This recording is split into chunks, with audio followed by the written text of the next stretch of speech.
The Leafs can't buy a goal. This team stinks. Okay, who could have scored for the Leafs that isn't injured? Lupul. No. Fratton. No. Gardner. No. Gunnarsson? No. Reimer. He's a goalie. So? No. I hate Carolina. Oh my goodness, finally! Go Canadian fire! Country! Deal with it. Elon Smash! Owen Grabowski. GTFO. I got it from afar. REM should just do a remix for the Leafs called Everybody's Hurt. Leafs lose 3-1 to the Carolina Hurricanes. And for a Leafs team that's actually done pretty decently so far this season, I would say 2 of their 3 or 2 of their 4 worst games were against Carolina. One was home, one was away, so you can't blame it on that. One was Reimer, one was Scriven, so you can't blame it on that. The Leafs had a thing where they could never beat the Sens a few years ago, then it was the Sabres, now it seems to be the Bruins.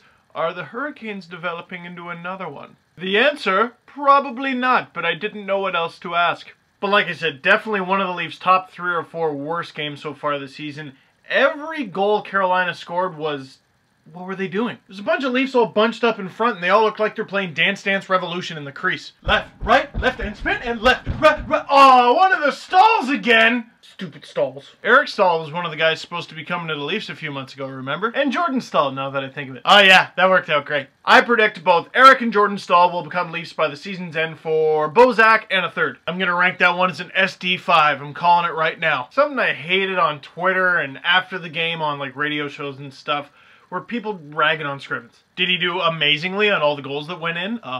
Obviously not, they went in. But the play is like neutral zone giveaway, Hurricanes come in on an odd man rush, Leafs do the hokey pokey in the crease, and you come out with the goalie? This is why we can't have nice things. One surprisingly nice thing that the Leafs do have, if I can talk about a positive from this game, Mark Fraser. Why do you like Mark Fraser if you don't like fighting? I'll tell you why, idiot on Twitter. Yes, Mark Fraser fights, but he's actually a decent player when he's not fighting. Railroads Jeff Skinner. And the Leafs, nay, Brian Burke traded for Fraser. Do you know for who? The Leafs' 3rd round pick from, I believe, 2007, which makes him a John Ferguson Jr. pick, Dale Mitchell, who is currently playing in Austria. And I refuse to say anything mean about Dale Mitchell. I was actually at Marley's practices where you could see the guys the first on, last off. He was a great community guy with the Windsor Spitfires, Memorial Cup champion.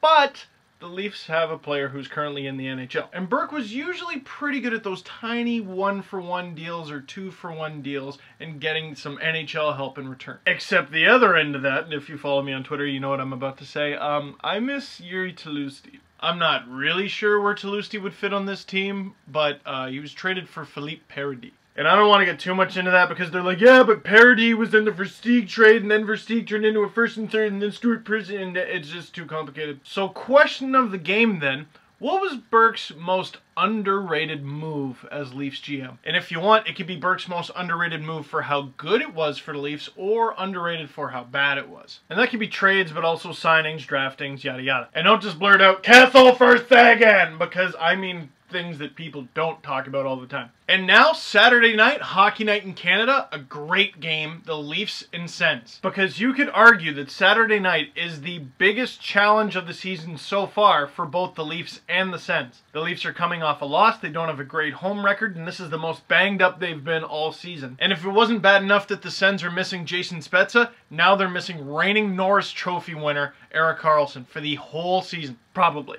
As usual, links in the underbar. Check out all the cool stuff on theleafsnation.com and see you Sunday morning after the Leafs in Ottawa on Saturday night.